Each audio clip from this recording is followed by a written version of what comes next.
confidence that you can expect. As a point of interest, none of my men wear protection in the groin. None. After all, you wouldn't want your attacker to get injured.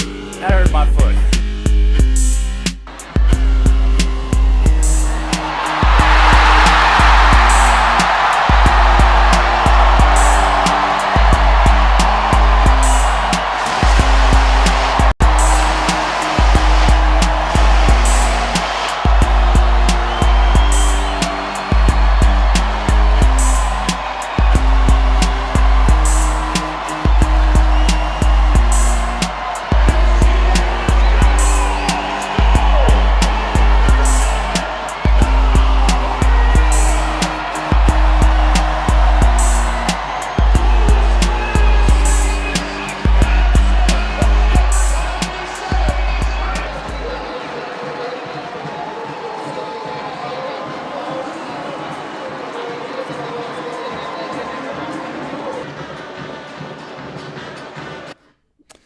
Let's go ahead and get the show started here, folks. I was just enjoying the sights and sounds of an FC Dallas home match. It'll be a few months before 2024 kicks off, and before that, those sights and sounds are back with us, whether you're there in the stadium or you're watching on Apple TV at home.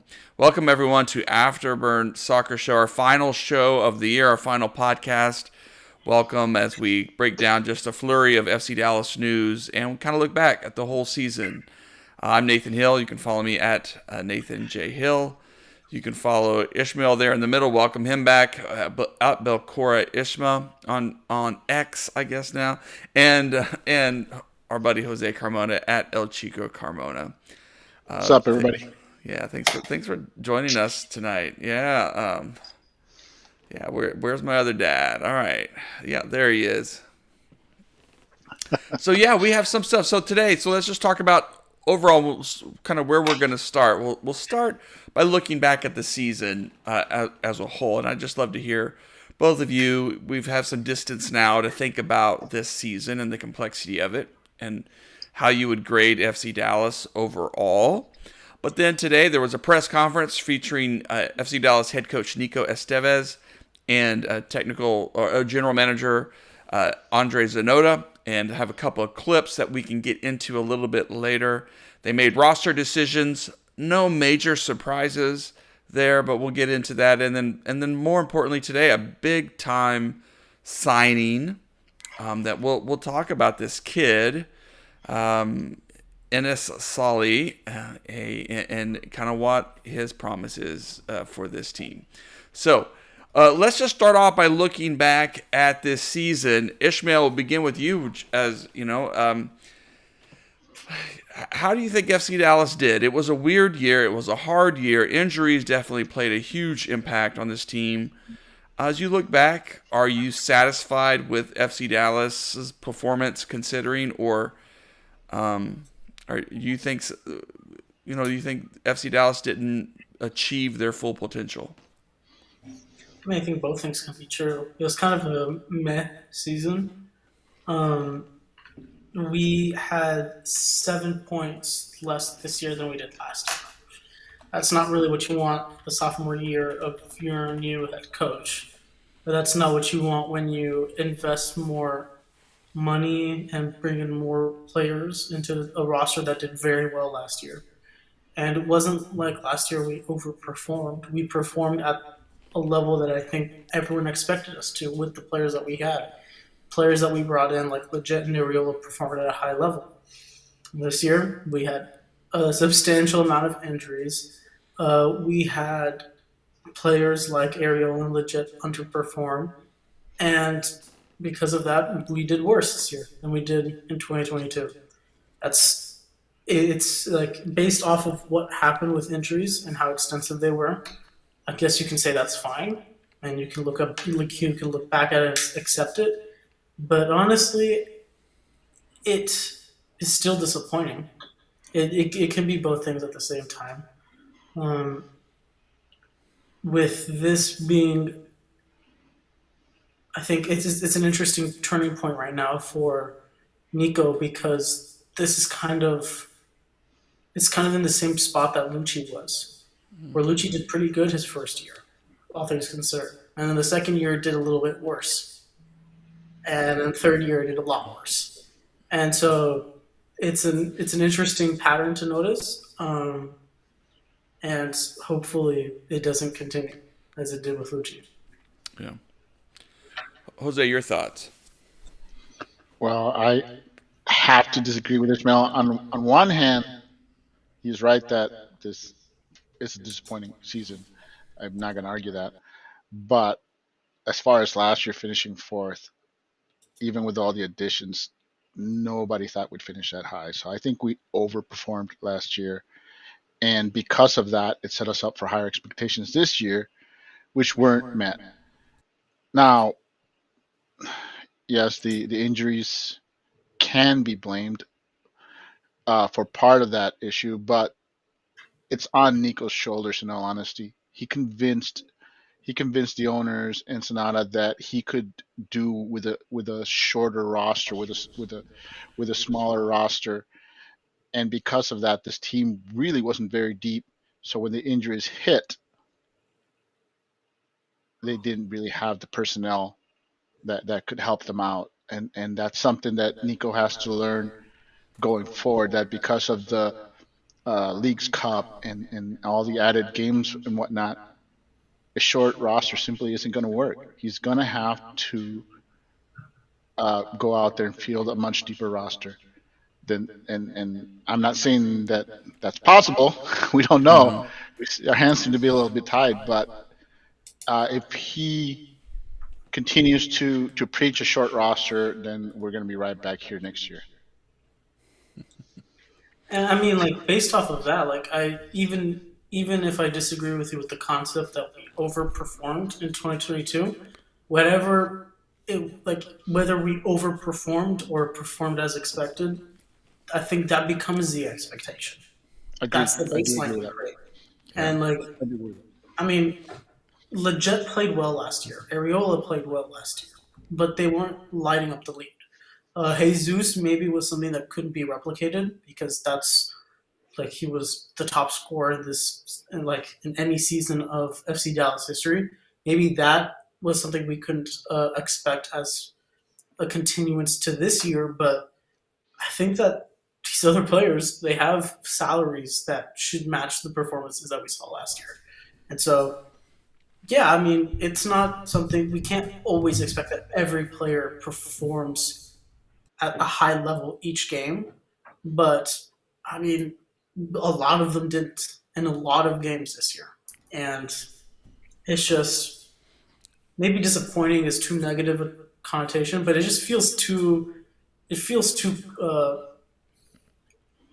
like it's happened before. Like these sophomore slumps for managers has happened time and time again.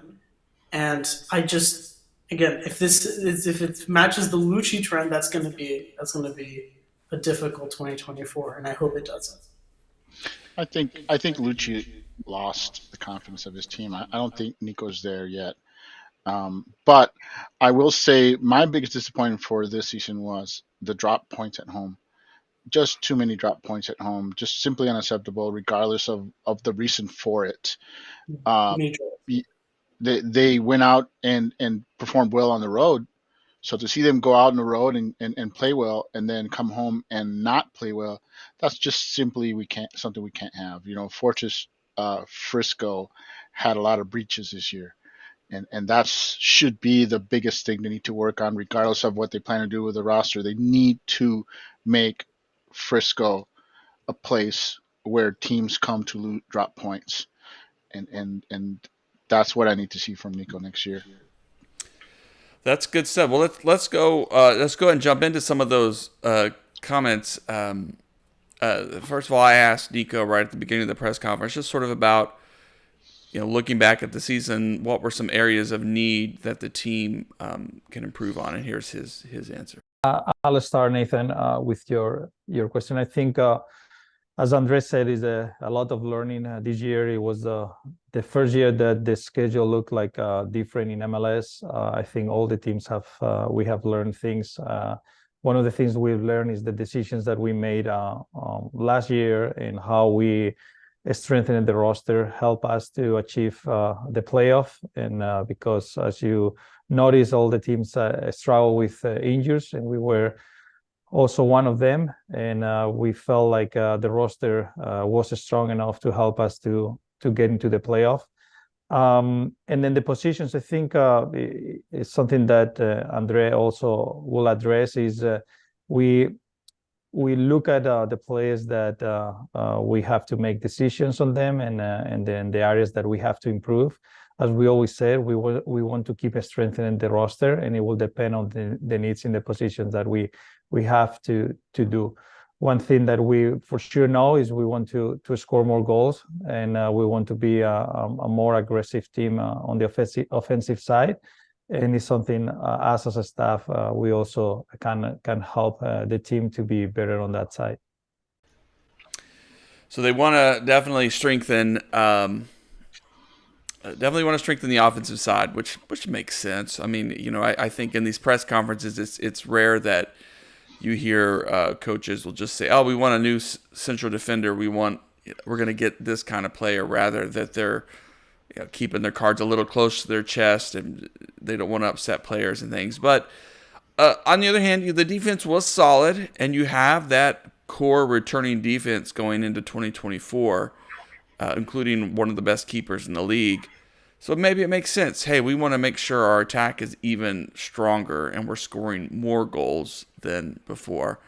It makes sense, and I think the new signing also probably helps that out a little bit.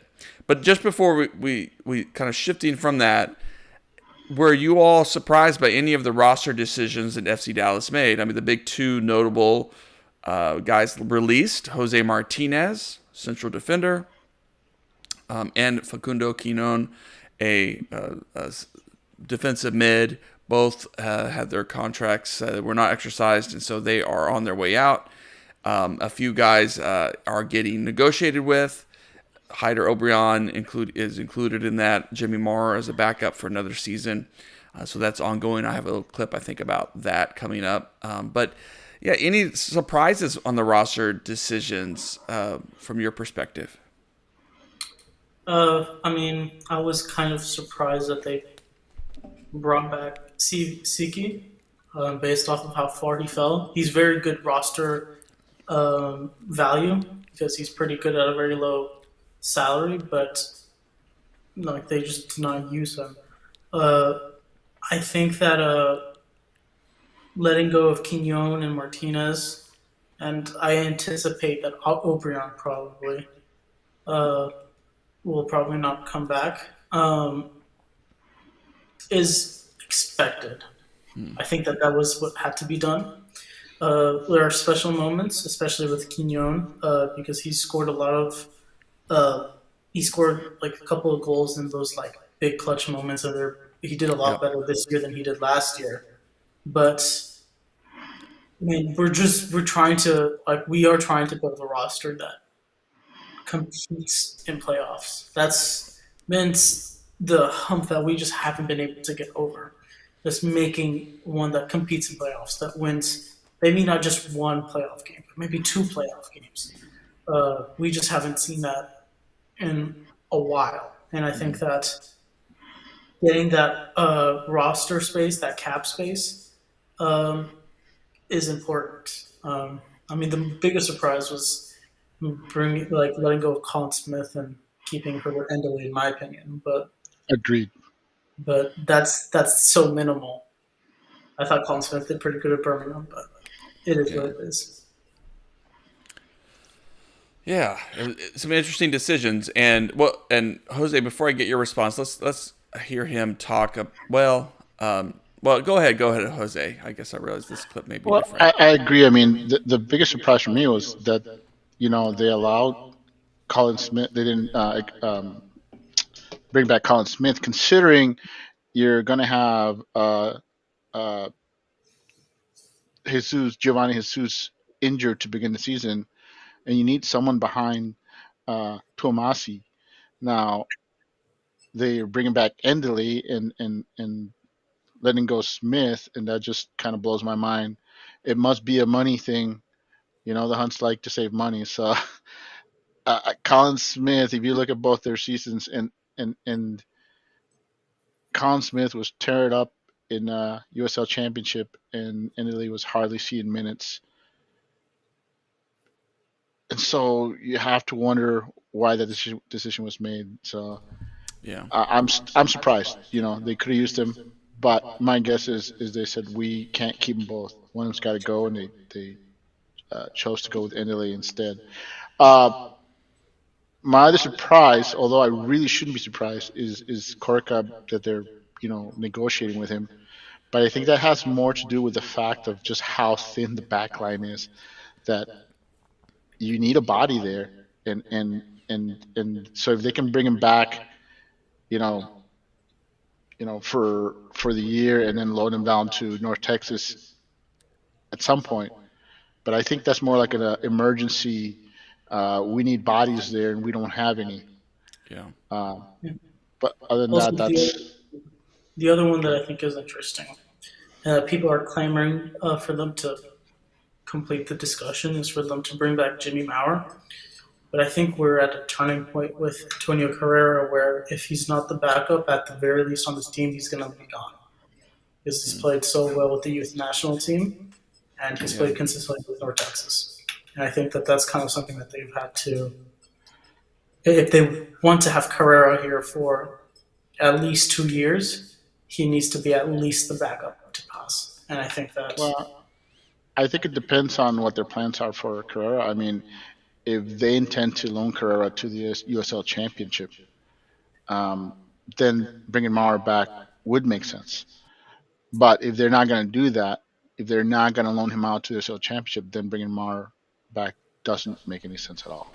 Well, based off of roster, how much the roster got thin this year and how many things happen next year, I think that the second keeper will get minutes. And so at this point, they have to decide whether or not they think Carrera is good for those minutes. It might be only like 4 or 5 games this year, or if he isn't. And I think that this might be a point where Carrera might be thinking, do I just ask to leave? And that's something they probably don't want to. They don't want Carrera to go. So I think that they really. I think it's interesting that Jimmy is still in discussions. But I do think that at this point, Carrera and his team, his family is a very sports-oriented family, want Carrera to get minutes at a professional, like a high professional level. Yeah. And so it's not surprising that that kind of discussion is happening. And also, we all visibly saw that Maurer has dropped off, Yeah. and that's only going to continue. So I agree that they definitely should make Carrera the backup. And time will tell. Yeah, and Zanotta indicated that they're in conversations. They made offers to those players, Korka, and to Moore and to Hyder Obrian, but that doesn't mean that that they're going to. Those guys are going to sign those deals. I mean, it's an ongoing negotiations, and Zanotta was pretty clear that, like, hey, the conversation's happening, but there's no guarantee, there's no timetable. So we'll see. I mean, of those, I think bringing back Hyder would be fine, but maybe you let him walk. Maybe it's time. I just want to add speculation. I just want to add speculation that with the fact that they brought back Siki and they're negotiating with Hyder, my guess is they both must be close to getting their green cards and not counting as international roster spots, because that would be really if that's the biggest knock against both of them. They're not starters. They're going to be backups, and you don't want backups taking up international spots. So my guess is if they brought back Siki and they're negotiating with Hyder, it's because they got to be close. Well, also Obrian might realize he's not a starter next year, and might realize that he has value to another MLS team as a potential starter, given that he actually performed above expectations this year. So if the club doesn't have him in the plans to be a starter, that could be another factor. Where they're offering Obrian a lower number, and Obrian's like, well, maybe there's a really crappy MLS team like the graveyard of FC Dallas, ex FC Dallas players, Colorado, who would take me. And Come so on, you wanted to say Austin. You can say Austin. It's okay. there's multiple. We have NFL. Yeah. Well, so one of the interesting things is for FC Dallas, which is both, I think, a positive and a negative. Although a lot can happen between now and the start of the season, is that you really do have already a mostly full roster. And so that was a question that came up, and certainly there are about 3 players that are definitely in conversation for green cards, and that could happen very soon or down the line, which would alleviate some international roster spot finagling that the team will have to do. But it doesn't leave a lot of room, although Quinón and Jose Martinez's contracts were on the larger size, and so there is some movement there, possibilities. But here's Zanotta when we asked him about when Drew from Big D asked him about the space in the roster. And we've had players that we wanted to move and ended up staying. Other players that we didn't want to move in the past and ended up moving them because we had good offers. So you never know, like what's going to happen. We feel good about the roster we have, the players we have. We need to make some minor adjustments to one. Tom, I'm not sure. I was thinking I didn't reply, but there is a possibility of still bringing one more DP player. So we're going to make those changes that we feel are necessary in to make this stronger group. But at the same time, as I mentioned, I think our group is strong enough. If we manage to keep them all healthy throughout the season, I'm sure we can compete and we can face any opponents in MLS. So, but yes, we will. We let's see what happens in the market in the next month or a couple months. So there might be movement. I mean, that's something we're all thinking about, the future of Jesus Jimenez, who was just really awful, I think, over this last season. Certainly had his injuries to deal with too, but also, the future of Sebastian Letjet and even a Paul Arriola, and when those moments are right to trade players. He in an earlier answer, he sort of hinted that in this past season that FC Dallas moved players that they didn't plan on moving and didn't want to move, but offers came in that were good, and I think that references Edwin Cerrillo and Brandon Cervania. And so it seems that they have an open door. Like if someone comes in with a strong offer for Arriola or for any player on this roster, they could consider it if it helps the team get better. Can I add something though? Sure. Because initially I was concerned that they only really released 3 players, and that's really not much movement. But let's remember that as Zanotta mentioned, that there's talk of adding an additional DP slot to the rosters, and there's talk of increased salary cap. You have to think that there's got to be talk of increasing the roster. So I want to think. I'm not saying that all this is going to happen. I'm just saying that FC Dallas may be simply holding their cards tight to their chest and saying, "Hey, we need to wait to see what the changes are going to be before we make any big decisions. So we're going to make the simple decisions now, and then wait to see what we're going to do with Jimenez or some of these other players." So I have to think that being how conservative FC Dallas is, that they may be waiting to see what the changes are going to be officially, instead of just talk, Sure. before they make any actual decisions about what the roster is going to look like next year. In fact, Zanotta mentioned in the press conference that he'll be in Phoenix next week to meet with other executives, and they'll be talking about some of those changes. And one of the questions I asked them at the end, I didn't pull it up that clip, but may use it on the website later this week, is getting both Nico and Andre's opinion, which about this thing that came out of the Philadelphia Union. GM also lifted it up. This idea that MLS teams with all this congestive schedule of all these games and injury issues, they just need more options on the roster. They need a deeper roster. They need more tools and flexibility to put competitive teams out there. And so maybe there'll be some big changes coming into 2024 to encourage teams to deepen the talent pool available to them. They don't even really have to increase the roster. They can just simply make changes to the way teams can bounce back and forth between the reserve teams and the senior team. Make it easier, make it more possible. And if that happens, if you make it easier to move players back and forth, it would then embolden teams to stockpile talent in their reserve teams, which we've seen some teams try to do that already. In some teams, not a lot, just a team here and there. St. Louis last year, for example, Charlotte this year. You've seen some teams try to stash a talented player or two in the reserve roster, and if you make it so that players can bounce back and forth freely or with with not a lot of limitations, it would embolden teams to strengthen their roster, their reserve rosters. Mm-hmm. Well, but I mean, I also think that it's very likely there is some major roster rule change happening in that meeting that Zanotta is going to in this next week. And I want to believe that, but I mean, can they do that without the players association?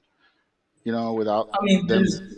there's probably been discussions. I mean, I'm not gonna lie, Messi's arrival changed a shit ton, and I mean, at this point, there's probably been discussions over the last 6 months that he's been here about what could be changed and what can't be changed.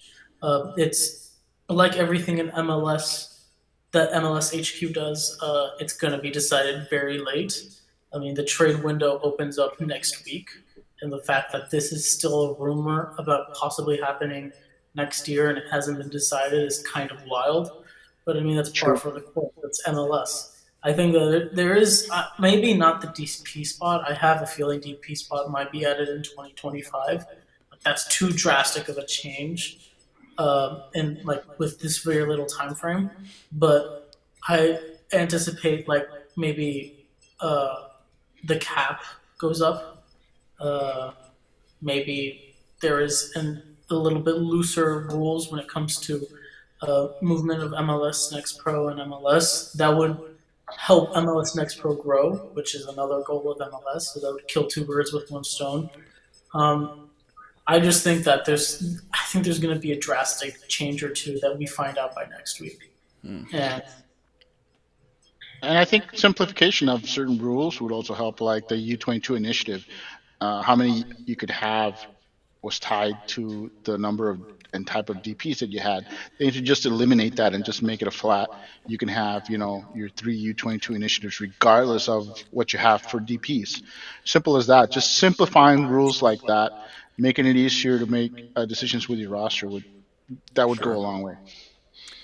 I don't know. Simplifying MLS rules is way too complicated. Yeah, That's MLS is better about. Any surprises in MLS Cup finals from you two? The Los Angeles FC against Columbus Crew. I mean, my biggest surprise was how well Cincy played, and then just how they just collapsed. They just ran out of gas and had nothing. I mean, Wilfred Nancy is probably, I'd say, top 2, top 3 coach in this league at this point. He's incredible. The stuff that he's been able to do with that roster, there's really good top-end talent, but I mean, he makes subs like Sean Zawadsky in the second half, and that changes the game. That's wild. That's incredible. He's playing Rudy Camacho at center back and a left back at another center back position. And he's still able to do what he does in this league. That Crew team was incredibly fun to watch. And I mean, Nancy probably will go to Europe in the next year or two. Like, he's really been that good. they kept the pressure on, and since even after going down 2-0 on a free kick goal that should not have been a free kick, and just kept pushing, and it was very interesting to see Cincy's defense slowly crumbling. Like they were holding out strong at the beginning, but It's a deep man, cut from Hoach there. Yeah. I I want to say that Miazga sealed Cincinnati's fate. His the whole I mean, that's the last thing you want right before a final is all that distraction going on, Yeah. and I'm not surprised Cincinnati collapsed. They played well, and I could have seen them winning, but as far as I'm concerned, Miazga sealed their fate, and I didn't even bother watching the game, and I was not surprised that Columbus won. it's 2023 MLS Defender of the Year, Miazga. Yeah. Yes, He did yes, not deserve that. That should not have been his award, but Well, yes. all right. Well, let's get to the big news. A U-22 signing for FC Dallas. I thought this was interesting. It's a risk. It's a 4-year deal, but Ines Sali, and I'm gonna throw up some highlight clips from him as we talk about him. Young, he's 17 years old. He'll turn 18 in February. But has made a mark already in the top flight in Romania, but comes also from out of Canada, Toronto area. A really interesting guy, touted as one of the best products, one of the best players in his age range. A big signing, but also a signing that's going to take time. What were y'all's reactions to the signing of this youngster? well, I don't think it was very much a risk at all. Like this is a player that if he's good, he's good. If he's not, you let him go in after those 4 years. Uh, like his numbers aren't great. He's only got like 5 goals in like 2-3 years, but he's only 17, and he's not going to be the starter. It's not like the U-22 signing with Giovan Jesus where they expected Jesus to be the starter by the end of the year. Like that's not what this is. This is a player that is very young, that multiple top European teams have been looking at to sign in the next 2 years, and FC Dallas are just giving him a chance. Like he's not going to start this year, I don't think, unless he really is that good. Which, if he's only scored 5 goals in 50 games in the Romanian league, I doubt that he's that good right now. But he probably will be a starter by late 2025 or 2026. And I mean, he seems like a good player. We'll see how he grows over the next year. Well, I want to say that I do kind of agree with Ishmael, but at the same time, you're talking about a teenager who's playing with adults. That by itself is impressive. He's already capped by the Romanian national team in an actual qualifier, not some friendly. And so this kid's he's what listed as one of the top 60 players in his age class. There are currently only 3 players, including himself now, in the MLS that fit that distinction. So this is a top tier prospect, and I applaud FC Dallas for going out and getting him. There's no guarantee that he'll amount to anything. I understand that, but this is the kind of moves you want to make when you pride yourself as a team that likes to bring in and develop players and sell them. This is the kind of talent you want to sign. Mm-hmm. You know, this is not. I love the kid we had from Hungary. What's his name? Sable, and this kid is on another level compared to him. So on potential, mind you, on potential productivity, he's a young player. We can hope that he'll come in and he'll hopefully produce for this team at some level, but there's no guarantee of it. We understand that. But as far as going out and acquiring a top tier prospect, this is a top tier prospect, and it's nice to see FC Dallas land one. They've been going after Romanian prospects they've been linked to several. I think Haji was the last one that they tried. That according to rumors that they tried, and that was verified by Haji's father, I believe, who said that FC Dallas had made an offer and that was an unrealistic offer. So that doesn't mean that they came close or anything, but they've been showing interest in trying to sign players from that area, the young players, and they finally landed one. And I'm excited about it. You know, this is the kind of players that, yeah, sure, maybe they don't answer anything, but it shows that FC Dallas does actually go out and try to sign top talent, young talent. We wish they would have that kind of tenacity towards high-end established talent, but this is who this team is. Well, let's jump over to Nico on this signing and the timetable he kind of suggests. Andre, from when I came here, it does really well is try to anticipate in the market to detect young talents to bring here. And it was a great opportunity for the club and for the future. And, as we always said with the young players, and we have Bernard Camungo as a case of that, even that they are young, and we have to be patient, and we have to help them, as you said, adapt to a new country, but not that new because he's from Canada. He lived in Toronto for a long period also, and his family will be closer than in Europe sometimes, and I think the adaptation will be a part of something that we don't expect an issue. But on the soccer side, he plays a style of play that, and we play a style of play that he fits very well. And as the case of Bernard, his learning process and the way that he does things will dictate how much he's going to contribute to the team and how much he's going to help. Then we cannot put dates. We cannot say it is medium, long term. It's just to let him do their thing, and we'll help him to put a good platform to him to develop and be an important player for us in the present and in the future. On the technical side, he's a winger that is very vertical. He can come inside. He's a good dribbler.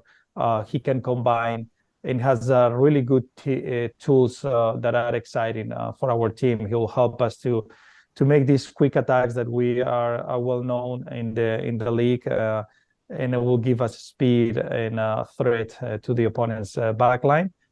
Also, he works hard and has a great mentality, and he wants to be the best player that he can be.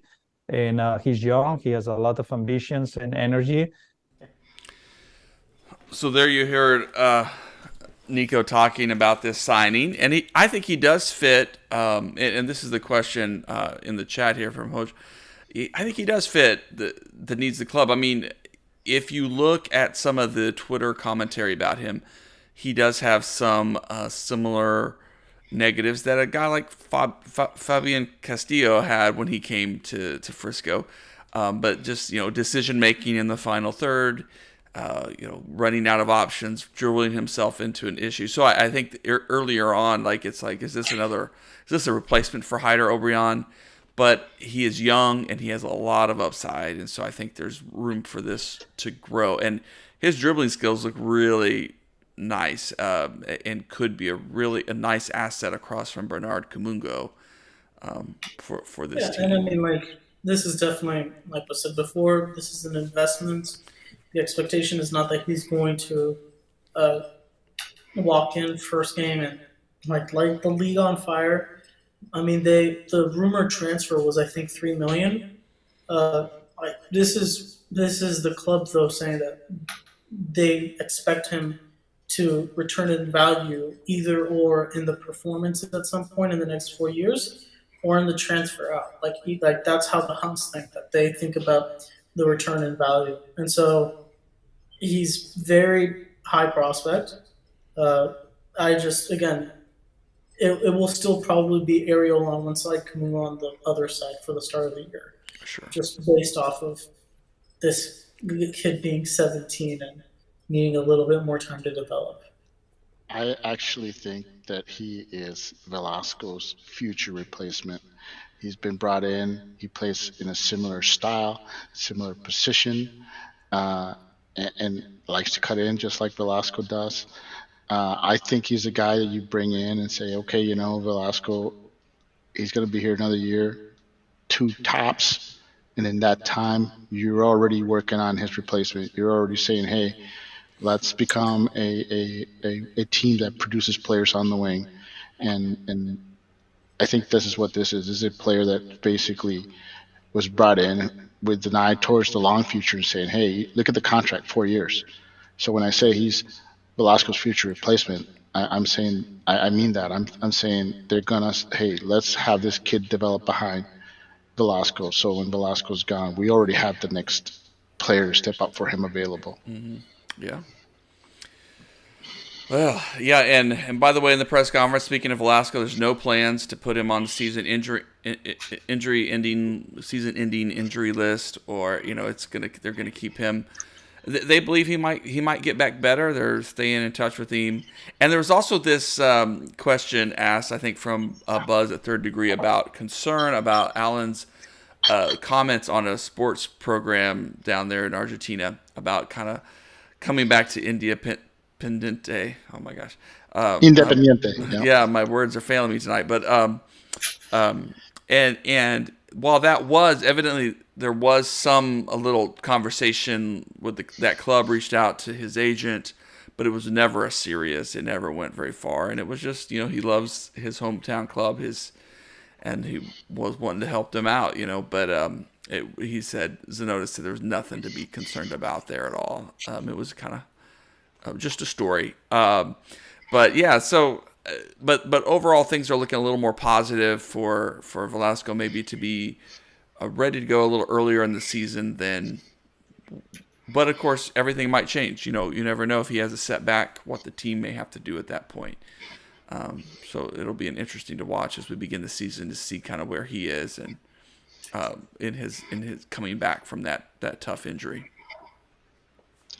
And I just want to add that while on some level, Buzz's suggestion of putting him in the IR makes sense. From FC Dallas's point of view, it makes no sense at all because you want to get him before the end of the season. You're gonna be getting basically a player who has the potential to be a playmaker for you, and you want that. Even if you only get him for a couple of months, even if it's not 100%. You still want him on your roster and you want him available because in theory he'll be back for the playoff push, which is when you really need him the most. And that's I never really agreed with the whole put him on the IR thing. I understand monetarily why that would make sense, but in reality, if this kid can come back and help you at the end of the season, you want him available. All right, well, good stuff. Well, look, I think we need to leave it there. It's dinner time here in the Old Hill household. Thank you, Ishmael. Thank you, Jose, for your contributions over this past year. Thank you, guys. We'll be regrouping. The site will be a little bit quieter over these next few weeks. There's not so much to write about, but you'll see a few more pieces go up as we head toward and take over into the new year. But appreciate everyone. Appreciate all our viewers and all the comments and questions. All right. Thanks a lot, guys. Good night, everybody.